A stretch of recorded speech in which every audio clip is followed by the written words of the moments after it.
Your Majesty, Your Royal Highnesses, Excellencies, members of the jury, distinguished laureates, ladies and gentlemen,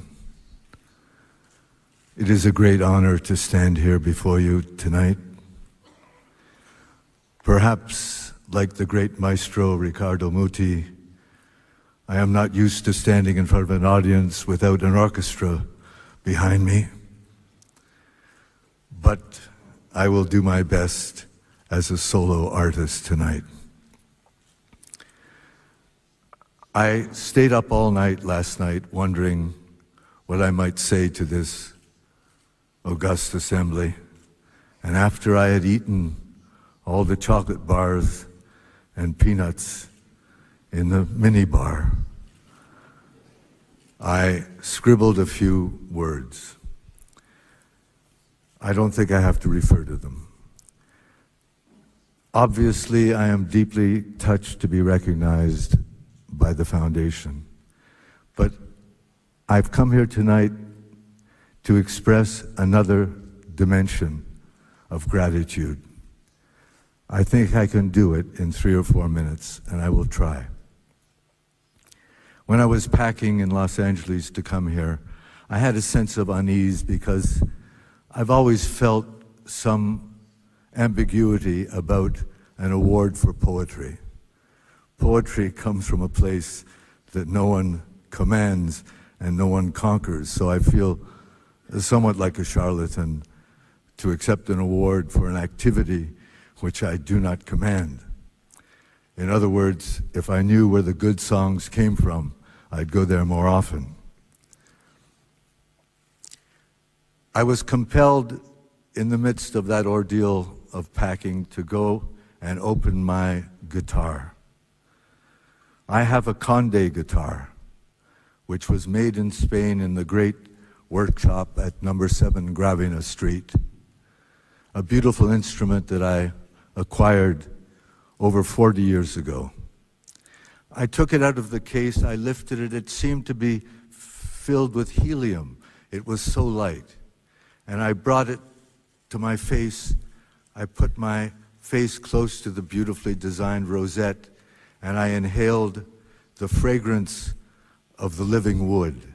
You know that wood never dies. I inhaled the fragrance of cedar, as fresh as the first day that I acquired the guitar.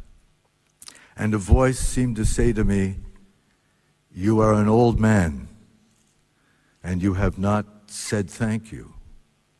You have not brought your gratitude back to the soil from which this fragrance arose." And so I come here tonight to thank the soil and the soul of this people that has given me so much. Because I know, just as an identity card is not a man, a credit rating is not a country. Now, you know of my deep association and confraternity with the poet Federico García Lorca. I could say that when I was a young man, an adolescent, and I hungered for a voice, I studied the English poets, and I knew their work well, and I copied their styles, but I could not find a voice. It was only when I read, even in translation, the works of Lorca, that I understood that there was a voice. It is not that I copied his voice. I would not dare. But he gave me permission to find a voice, to locate a voice, that is, to locate a self that is not fixed, a self that struggles for its own existence. And as I grew older, I understood that instructions came with this voice. What were these instructions? The instructions were never to lament casually.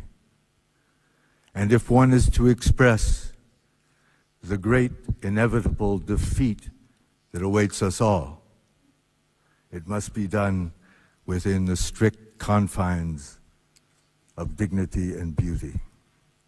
And so I had a voice, but I did not have an instrument.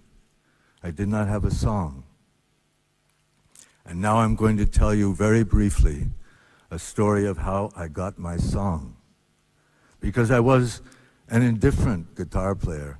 I banged the chords. I only knew a few of them. I sat around with my college friends drinking and singing the folk songs or the popular songs of the day, but I never in 1,000 years thought of myself as a musician or as a singer. One day in the early 60s, I was visiting my mother's house in Montreal. The house is beside a park, and in the park there's a tennis court where many people come to watch the beautiful young tennis players enjoy their sport. I wandered back to this park, which I had known since my childhood, and there was a young man playing a guitar. He was playing a flamenco guitar. And he was surrounded by 2 or 3 girls and boys who were listening to him. I loved the way he played. There was something about the way he played that captured me. It was the way I wanted to play and knew that I would never be able to play. And I sat there with the other listeners for a few moments, and then there was a silence, an appropriate silence. I asked him if he would give me guitar lessons. He was a young man from Spain, and we could only communicate in my broken French and his broken French. He didn't speak English. And he agreed to give me guitar lessons. I pointed to my mother's house, which you could see from the tennis court, and we made an appointment. We settled a price, and he came to my mother's house the next day, and he said, "Let me hear you play something."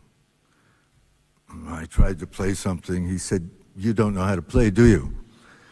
I said, "No, I really don't know how to play." He said, "First of all, let me tune your guitar. It's all out of tune." So he took the guitar and he tuned it. He said, "It's not a bad guitar." It wasn't the Conde, but it wasn't a bad guitar. So he handed it back to me. He said, "Now play."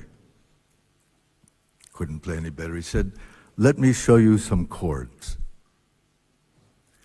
And he took the guitar and he produced a sound from that guitar that I'd never heard.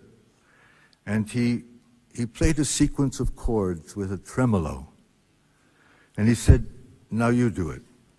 I said, "It's out of the question. I can't possibly do it." He said, "Let me put your fingers on the frets." And he put my fingers on the frets.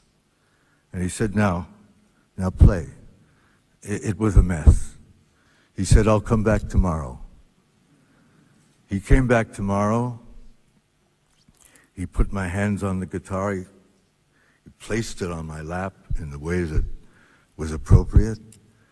And I began again with those 6 chords, 6-chord progression that many, many flamenco songs are based on. I was a little better that day. The third day improved, somewhat improved. But I knew the chords now, and I knew that although I couldn't coordinate my fingers with my thumb to produce the correct tremolo pattern, I knew the chords. I knew them very, very well by this point. The next day, he didn't come. He didn't come. I had the number of his boarding house in Montreal. I phoned to find out why he had missed the appointment, and they told me that he'd taken his life, that he committed suicide. I knew nothing about the man. I did not know what part of Spain he came from.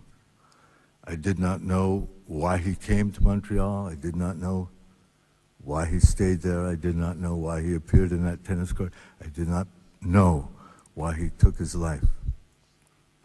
I was deeply saddened, of course. But now I disclose something that I've never spoken in public.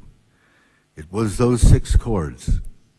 It was that guitar pattern that has been the basis of all my songs and all my music. So now you will begin to understand the dimensions of the gratitude I have for this country. Everything that you have found favorable in my work comes from this place. Everything that you have found favorable in my songs and my poetry are inspired by this soil. So I thank you so much for the warm hospitality that you have shown my work, because it is really yours, and you have allowed me to affix my signature to the bottom of the page. Thank you so much, ladies and gentlemen.